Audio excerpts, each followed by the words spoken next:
What's up, guys? This is Cole South. Today I'll be making a video on how to use Pro Poker Tools Odds Oracle to solve preflop spots in PLO. I personally learn better through examples, so we're going to work with a concrete example hand and then talk about how we can apply the theory from this hand to other parts of your game in order to find the best play in various PLO situations. In this hand, I'm in a heads-up PLO match, 180 big blinds deep, versus a relatively aggressive player. We've been playing for about an hour on 2 tables, and I'm up a couple of buy-ins. I've been 3xing most hands on the button, and in this hand I opened double-suited kings for a pot size raise. Of course, this is a premium hand as far as my button raising range goes, and I face a pot size 3-bet from the big blind.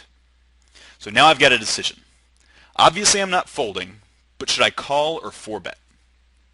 Some of the factors going through my head are, first, what are my opponent's tendencies from the big blind? This player was VPIPing 66% from the big blind and 3-betting 19% over a large sample. Those are quite reasonable stats from the big blind that you might see from a competent heads-up PLO player. But it's important to note his exact frequencies because against, for example, a 50% 3-better, I'm just always going to 4-bet this hand for value. But versus a 5% 3-better, I'm never going to 4-bet this hand because it's simply going to run into aces too much. The next thing I'm thinking about is how am I doing versus my opponent's range? So against a 19% linear range from Pro Poker Tools, that of course includes all aces hands, I am pushing decent equity with 57% of the pot. In reality, his range will probably have more rundown hands with flush draws that might even have reverse implied odds in a big 4-bet pot, and he might be flatting some of those weaker ace-ace-9-4 rainbow sort of hands. Against the non-aces segment of this 19% range, I'm doing even better, pushing 62% of the pot. Unfortunately, when he does have aces, I'm in really bad shape as far as PLO pre-flop matchups go, with just 34% of the pot, even though I've got such a pretty hand. So the next thing I'm worried about is how often does my opponent have aces? At 100 big blinds deep in an aggressive match, he's probably 3-betting almost all aces hands. At 200 big blinds deep, however, he's going to have to be more careful with weaker aces, since we've got enough money behind post-flop that he can't just profitably bet call a ton of flops. In 100 big blinds deep, if he gets to make a 9x 3-bet, the SPR on the flop makes it so he can just pretty comfortably bet call a lot of flops. At 200 bigs deep, he's going to have to be more careful, and I've already seen him flat a few weaker aces hands pre-flop since the stacks have gotten deeper on this table. We can estimate the upper boundary for the percentage of the time he's got aces by counting combos in Odds Oracle. Given the cards we hold in our hand, Odds Oracle gives us about 33,000 combos in the top 19% 3-betting range. There's about 6,000 combos of aces given our dead cards, and so that tells us that we'll expect him to have aces no more than 18% of the time or so. Since he's probably flatting his weaker aces, the real figure should be significantly less than this. And this is a really important figure because running into aces with this hand is a particularly bad result. So I want to keep an eye on how often I'm going to get 5-bet. Before we talk about how exactly to play against a 5-bet, I want to quickly just gloss over post-flop advantages with this hand in 3-bet versus 4-bet pots. There's a really good Phil Galfond blog post from, I think, about 2 years ago, where he talks about not only pot equity, but who's got the advantage post-flop based on positions and ranges. And in that article, he writes about flatting a hand pre-flop that he definitely could have pushed pre-flop equity with. He, ran some numbers in Pro Poker Tools and showed that even in conservative circumstances, he could have reopened the betting and pushed some pre-flop equity. But he argued for flatting because his relative position and deceptively strong spot in his overall range gave him an even larger post-flop advantage. And Phil was right on the money there. There's advantages and disadvantages to playing this hand in both 3-bet and 4-bet pots. I just want to make sure we always get in the habit of thinking about every possible action when you're making a decision at the table, because it can sometimes be easy to overlook one when you say there's an obviously profitable play in front of you, but making a different play or inducing a different action for your opponents might be even more profitable. With this exact hand in 4-bet pots, our decisions are going to be very easy. The stacked pot size ratio will be so low that we can simply bet call a ton of flops. But then again, in 3-bet pots, We do have a hand that makes a lot of nut or second nut hands on boards that an aggressive 3-better will be tempted to bluff. So, I don't think it's a slam dunk either way with this hand, but make sure you're considering both decisions. And that brings us to what happens when we do get 5-bet. As it happens, we do face a 5-bet with our double-suited kings. We go ahead and jack it up to 1350, and the big blind quickly makes it 4K. At this point, I've played enough with this guy to know that he's never getting out of line here. His range is strictly aces, and we're really unhappy. We've seen on the previous slide that we only have 34% equity against aces, and even though we've got such a pretty premium hand, we've bloated a huge pot pre-flop with what's definitely the worst hand, and are putting ourselves in a position where we're either going to have to make a really annoying fold or a possibly unprofitable call or 6-bet all in. So to figure out the right pre-flop play and whether calling or 6-betting all in could be any better than folding, we need to diagnose what will happen post-flop. If, for example, we do call this 5-bet, there's going to be about 5K left to play for after the flop in a final pot of around 18K.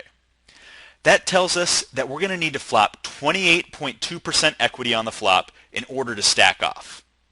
So we can use Pro Poker Tools to figure out exactly how often we're going to flop that required equity and be able to stack off against a range of strictly aces. So here I've simply inputted our hand in player 1 and a range of aces in player 2, and asked the odds oracle, how often am I going to have hand versus range equity of at least 28.2% on the flop?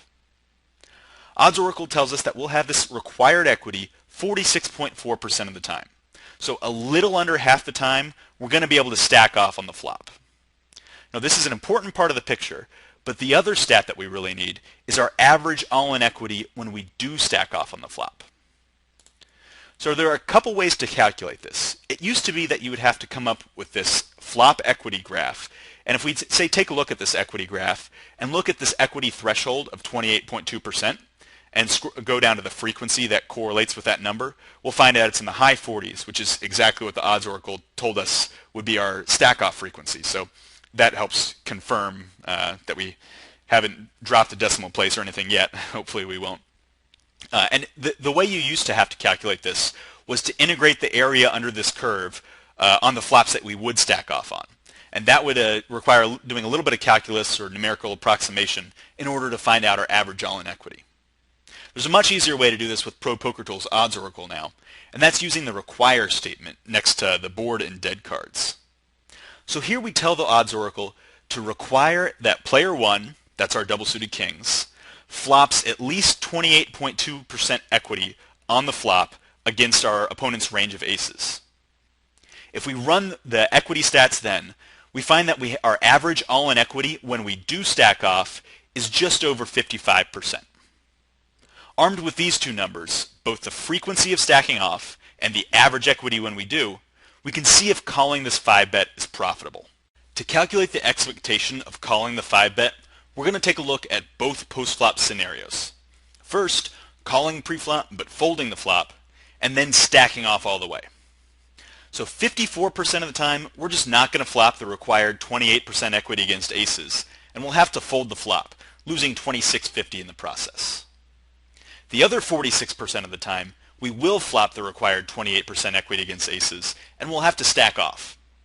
Our average equity in these cases will be 55% of a final 18K pot, and we're risking an additional $7,800 to win it. Doing the math shows that calling this 5-bet is roughly an 8 big blind mistake. This might seem trivial as it's only $400 in a final pot that could be close to 20K, but remember that an 8 big blind per 100 win rate is pretty high, so chunking off 8 big blinds in a single hand is something we should really avoid doing. Now that we know that calling the 5-bet is unprofitable, we're 95% of the way towards finding the correct play.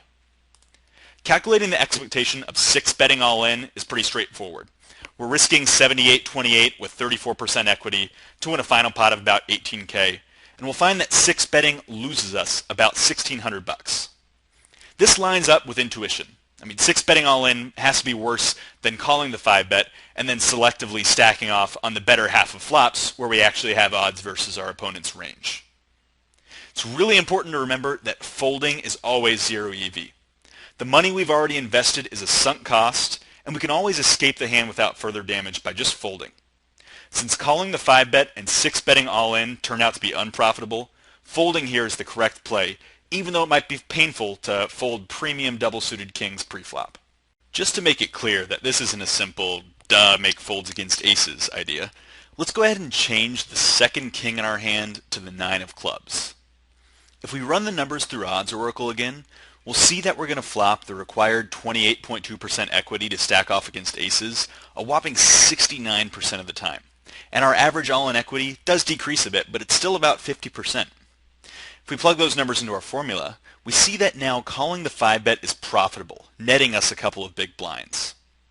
This might seem counterintuitive to prefer having a really raggy king-high dangler with the gap at the top to our premium kings, and it's important to run the numbers in a lot of these pre-flop spots in order to get a feel for PLO equities before and on the flop. These sort of calculations aren't only useful for figuring out whether you should call 5-bets. You can really adjust some of the assumptions we've made along the way to get a feel for other PLO situations.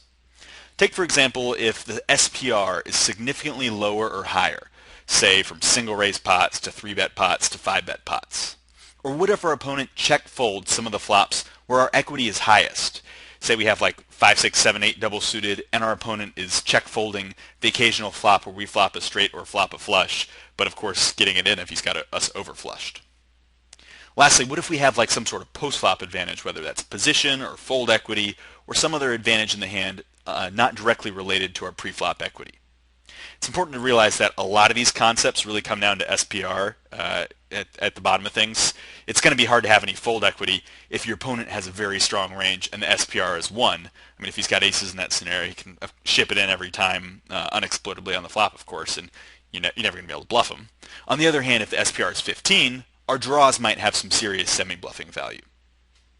Now, this discussion should really help keep you mindful of how you construct your pre-flop ranges. If you're against, say, a tight under-the-gun opener who's going to 5-bet you a lot when he does continue, or 4-bet you a lot when he does continue in a hand, you definitely don't want a 3-bet king-king 7-2 rainbow against him. The final topic I'd like to cover is equity distributions over flops. Central to the problem at hand with our double-suited kings was figuring out exactly how often we'd be able to stack off against aces. Constantly thinking about your hand and your overall range and how that hand or range does against aces is always a good idea, especially when you're playing defensive poker, say flatting an open raise or calling a 3-bet. And in those situations, your opponent either has or will rep aces frequently, and your range is somewhat capped, or at least it's perceived to be capped, to include non-aces hands. So if we take a look at the equity distribution for a hand like king-king 7-2 rainbow, we'll see that when we do have this required equity threshold, say 28.2% from the example hand, our equity is really strong, and those are the flops where we flop top set or trip deuces or something like that. But at the end of the day, we're just not going to be able to get it all in on many flops, and that's useful to give us an idea of the playability and how often we can continue with a hand like king-king 7-2 rainbow, not only in, say, trying to crack aces spots, but even in single raise pots. If we're in a higher SPR scenario, say such as a single raise pot, we're not thinking about getting it in, but instead having a hand that can go in our value range. And in lots of cases, seeing how we're doing against aces goes a long way to tell us that. If instead we look at king-king 7-2 rainbow versus 20% opening range, say MP at a 6-max table, the graph is going to look wildly different. But the problem is a lot of those flops where we have equity in the we have pot odds range, of 30 to 50%, that equity is going to be really difficult to realize. So it can be a deceptively weak hand when it comes to playability and realizing that post-flop equity. If we look at hands like 10-9-8-7 double suited or 6-6-8-8 single suited, we can see their equity distributions by flop as well against pocket aces.